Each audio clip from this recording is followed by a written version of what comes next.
I mean, I'm the kind of guy who grew up in the country. I'm the kind of kid who hunted squirrels when he got home from school, and then cooked those squirrels at night, and then packed them as lunch to go to school the next day.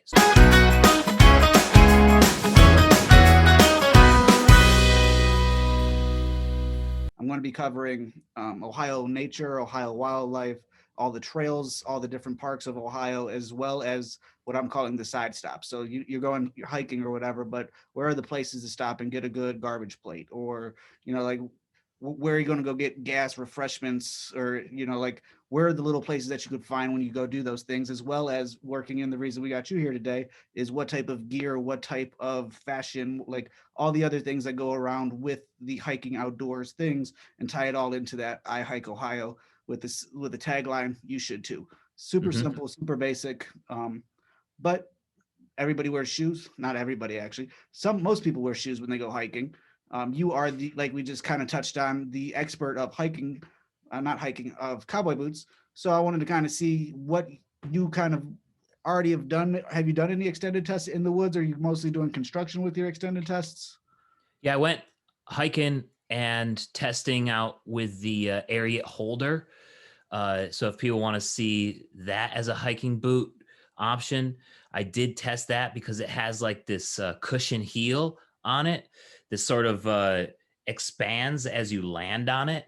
So I went out in the woods here in Massachusetts hiking at one of the state properties, and I was jumping off rocks and things like that to try and get that heel to react in the way that it does. I wasn't able to get good footage of it because I would just sort of land in the dirt and the pines and the leaves and things, and it would just sort of cover the heel. So I filmed it in the driveway when I got back on the blacktop, and you were able to see it a lot more. But the idea is the same, and it did work. It just didn't. It wasn't right for my foot. So my buddy has those boots now, and he absolutely loves them. Gotcha. You've always been a nature guy, a country boy, per se.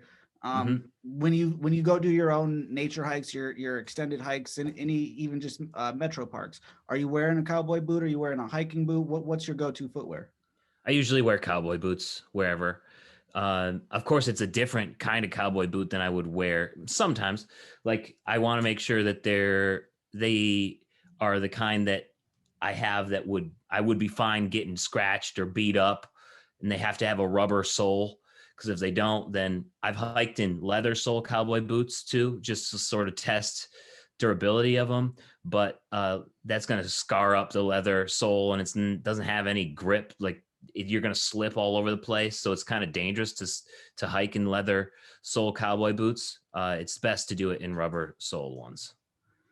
I've never done the cowboy boot. When I'm hiking, I'm the abnormality. I go with the minimalist five finger, kind of like the monkey shoe. It gives me enough where I've have that same bit of if I need to grip, I could grip. If I need to walk through water, I can. And to me, that is one area I think that cowboy boots might be better than another boot is going through a shallow ravine or something. Like the tall leather shaft. That is almost all of that going to be waterproof if somebody's walking through a ravine? No, not unless you get waterproof boots. It can be penetrated by the water, but I know a lot of folks who prefer the tall boot. Like this is the one that I was talking about that I use for hiking a lot. A lot of people prefer these kinds of boots because also ticks can't get at you. So that's one thing that I've noticed, especially up here in Massachusetts.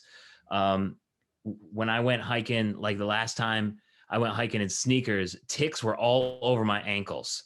And that's why I don't mess around with sneakers or low cut shoes anymore when I'm hiking.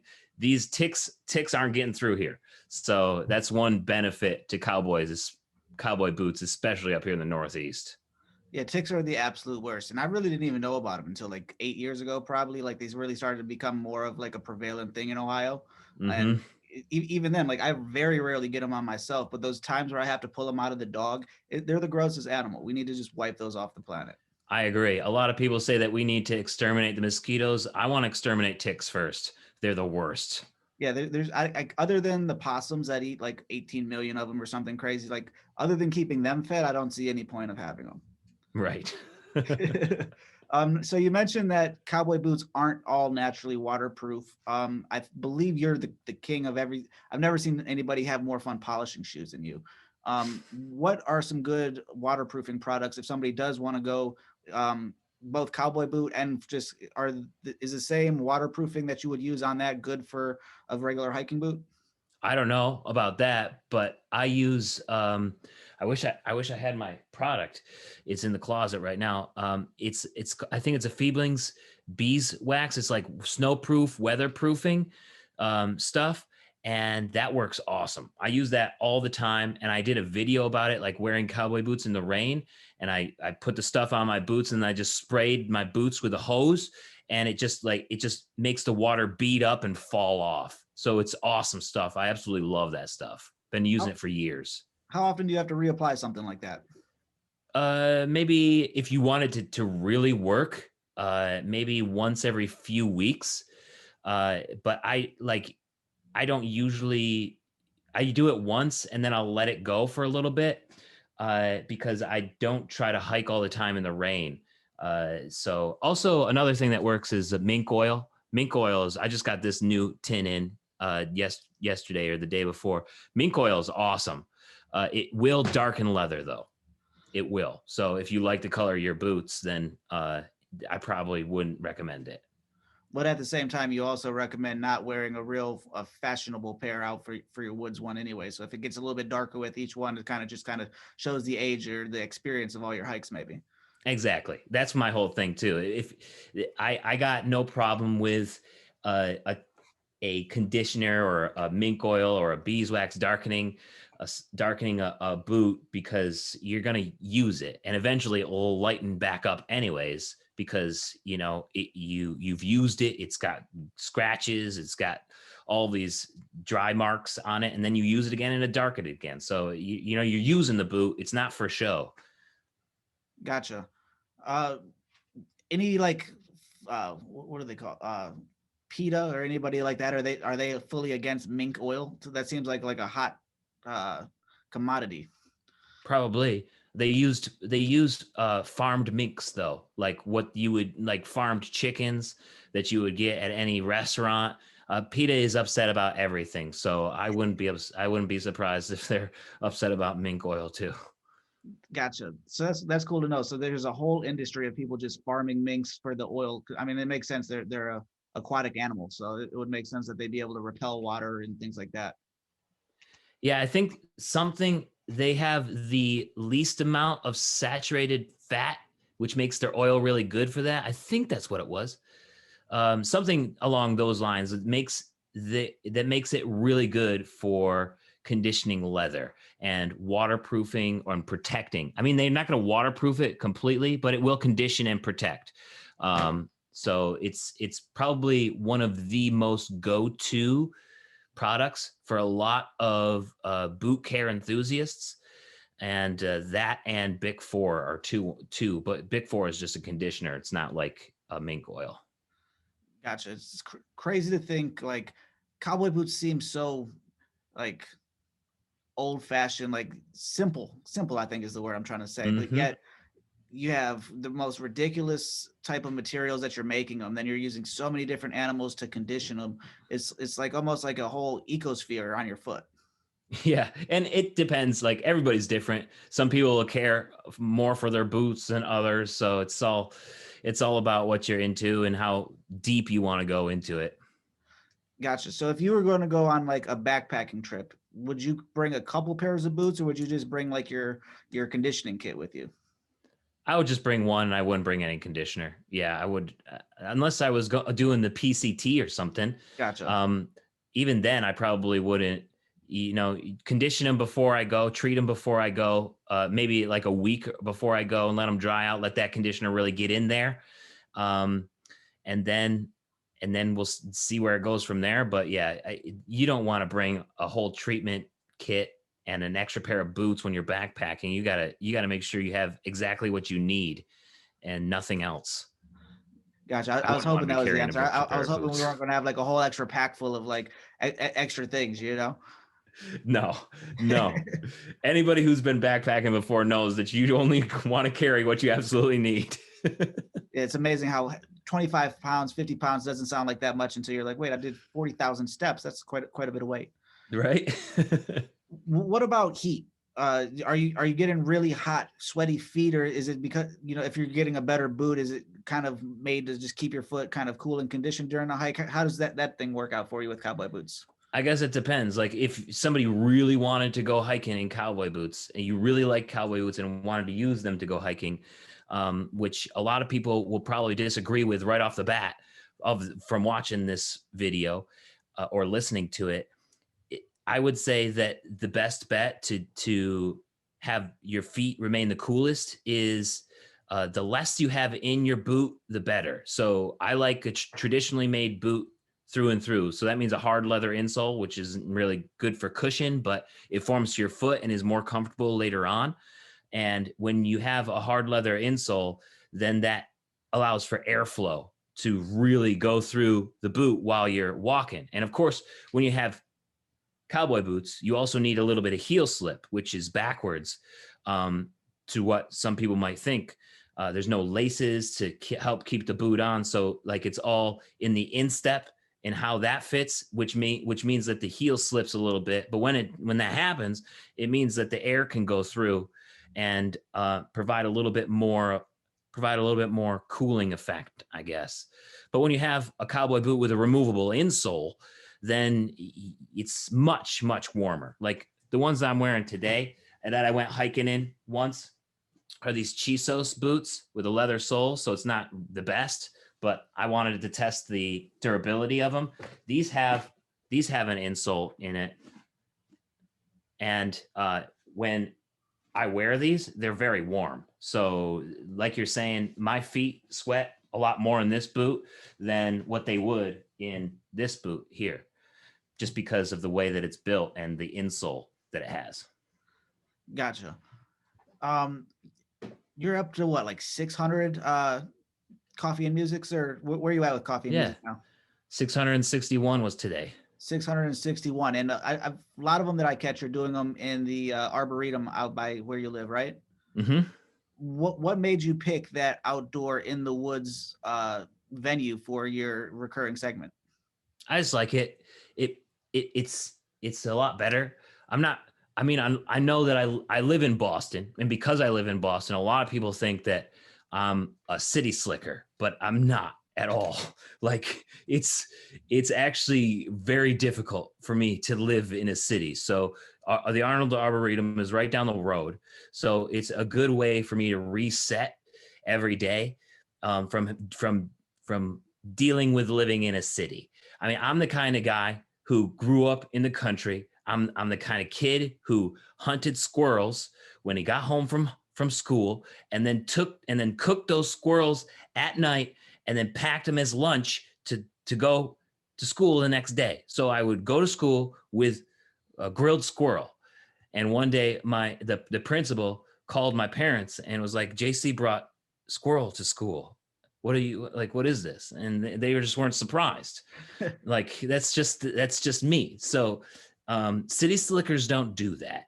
So I need to reset at the Arnold Arboretum, and that's why I use it when it's warm enough. It hasn't been warm enough recently, but we're starting to get back into spring. I'm looking forward to get back out there.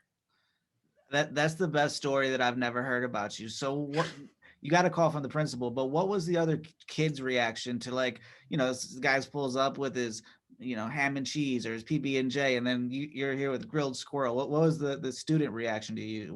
Was everybody bringing squirrels? No, nobody else had squirrels that day anyways. I don't remember.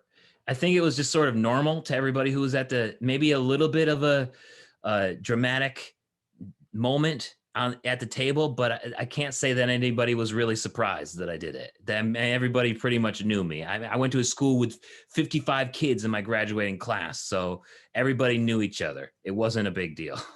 That's awesome. What squirrel tastes like? I've never had one. It just tastes like gamey chicken. Gamey chicken? And you said grill it. Are you throwing seasonings, or what's the JC go-to squirrel meal? It was either marinated in barbecue sauce or just Italian dressing. Like I'd throw it in a bag with Italian dressing, let it sit there for half an hour, and then grill it a lot of times. but I also did like to do some barbecue sauce on it too. That's awesome. And you're getting what, probably 4 or 6 ounces? How much meat are you getting off a squirrel?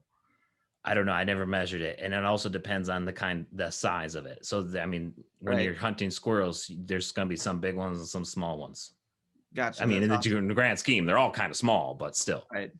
But it's enough meat on it to make it like something that was like enjoyable to hunt, and like the reward was worth the effort. Yeah, definitely. That's I awesome. just enjoy hunting. It's yeah, it's about going out there and uh getting hunting, spending time out there. And if you don't get anything, then that's fine. But if you do, then you better use it. Right. And that's like the part that is rewarding, is that you went out, you can feed yourself, and all it cost was some time and some ammunition. So it's not like it's a very primitive thing, and I haven't been able to do it in a while, but I can't wait to get back at it. Yeah, I've been saying in the last like year and a half or so that I want, like, I've never gone hunting. But to me, like, I've always spent enough time in nature, and I see the full value of, like, I eat meat all the time. Like, why wouldn't I go hunt it? But like being in the city, like, it's not really something that's like a common thing. It's not like we're talking at the lunch table of like, hey, we're gonna go get deer or whatever. Like Hmm. 40 miles down the road, that's what they were doing. But like in my circle, that never became a thing. But now as I get older, I'm like, I can't eat meat my whole life and never go get some. We were at the woods like 2 days ago, and there's from me to 3 feet over was this deer, and wasn't at all phased by the dogs or anything. I'm like, if only we could just take you home for dinner right now and it wasn't illegal. Like if you just see people walking around the park with a bow, just got dinner. Yeah. um, Perfect. that's awesome. What other things would people not think about with cowboy boots and the outdoors, or are they becoming more popular now? That cowboy boots are becoming popular. Where's the trends with cowboy boots and outdoors is what I'm looking for. I'm not sure how many people are like using them to hike. I know that a lot of people who are in my boot group, um, not very many hiking them. I do know that some people do go for hikes or go hunting in their boots. There are boots specifically made for hiking. I know Dan Post recently released one that was for hiking. I think Twisted X also has one specifically for hiking, and I look forward to trying those at some point and actually using them to go hiking. But for the most part, I think the cowboy boot industry is trending more like on the fashion side of things. Mhm. Sure, they're durable, they can handle hiking if you wanted to go do it, but most of them are going to have the leather sole, like I have on these boots right now. Like the most popular brand probably right now is Tacovas. They advertise all over the place. They just released a ranch wear uh, boot, which probably would be okay for hiking. I haven't tried it yet, but they're mostly focused on the boots with the leather soles, which can be used for ranch work, but most of the time I think that those boots are just mainly being used as fashion boots, which is there's nothing wrong with it. Most of my boots are fashion boots too. I'm not going to go work in them out in the woods, or cut wood in them, or anything like that. So whatever people want to wear cowboy boots for, I'm cool with. But I think that most of it is trending towards fashion rather than woodsy hiking sort of stuff. That makes sense. Like we said earlier, with all the exotic leathers and all the, real, a lot of them are being handmade, or not fully handmade, but a lot of hands-on, not uh, like a sneaker. It's not coming off the assembly line. So I mean, it makes sense to go for that more high fashion that you're going to spend. It's not like cowboy boots are cheap either. It's not like you're going to really want to spend a couple $100 and then throw it through the mud. Well, they can handle it too. Like that's what a lot of people get sticker shock over, is like, oh wow, this boot is $250. That's crazy. But you got to remember that that's actually a very decent price for a boot, a cowboy boot, because they can be resold over and over and over and over again. When you get a hiking boot and that tongue sort of starts to flop off and the sole starts to come off, and even with sneakers, like they're not made to be repaired most times.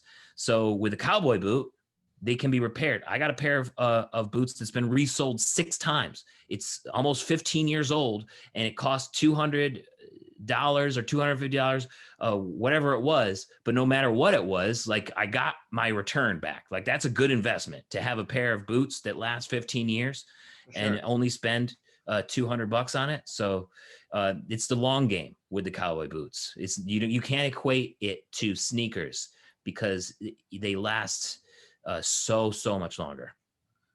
That makes sense. Where somebody that's buying the Yeezy or whatever the new hot Nike is, that's $200-300.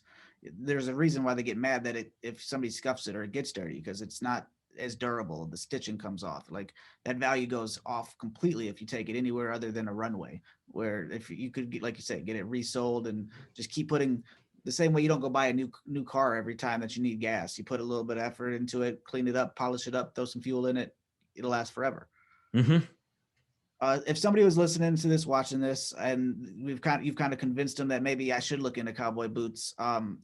Not every market has them for sale in your local area. Is there a particular way that you recommend somebody sizing themselves for then going online, or is it, how does somebody get into the cowboy boot life?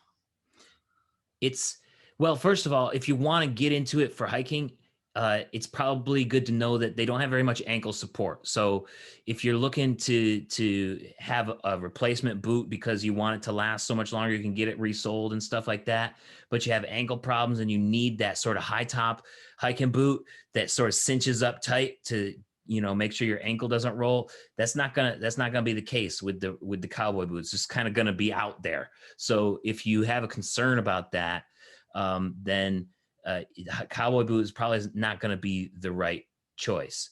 But if somebody wanted to get size for it and they did want to try it as a hiking boot option, then it's tough to get the right size if you don't know who to go to and to also order online. I would say your best bet is to go to a mom and pop store, an independent boot store where people have been doing it, like family owned. People have been doing it for decades. They know how to fit you. They know what size you need, and go there and ask them, use their expertise to find the right size for you. Gotcha. The last question I got for you, I was listening to some podcasts earlier, so I'm going to take a little bit of inspiration from one of those. If you had a billboard in Times Square and you could use it to promote any bit of cowboy boot information to anybody perspective of getting into the cowboy, not just hiking, but cowboy boots in general, being that you are one of the biggest ambassadors for it, what would you put on that billboard? Why wear boots or something like that? Like, just people have this. Maybe you don't have to be a cowboy to wear cowboy boots. That's probably a good one, because people like associate, for some reason, more so than any other boot. It's like you have to be a cowboy to wear cowboy boots, but there's nothing more false than that. It's like the same thing. You can only wear Jordans if you're Michael Jordan or a basketball player. You can only wear hiking boots if you're hiking at that moment. But we know that the hiking boot is also like the supreme dad shoe of the moment also. So it's like, and those dads have no shame about wearing hiking boots day in and day out when they're just going to Wegmans or whatever. So cowboy boots is the only footwear, it seems, that gets that sort of stigma that you have to be a cowboy in order to wear cowboy boots, but there's nothing more false. So I think I would probably post, you don't have to be a cowboy to wear cowboy boots on that billboard. That's awesome. And where can everybody find all of your, you got all your music content, all your boot content. Where can everybody find more about Jeremiah Craig? It's jeremiahcraig.com is where you can find everything. My YouTube channel is probably where I do the most, but I try to be on other platforms as well.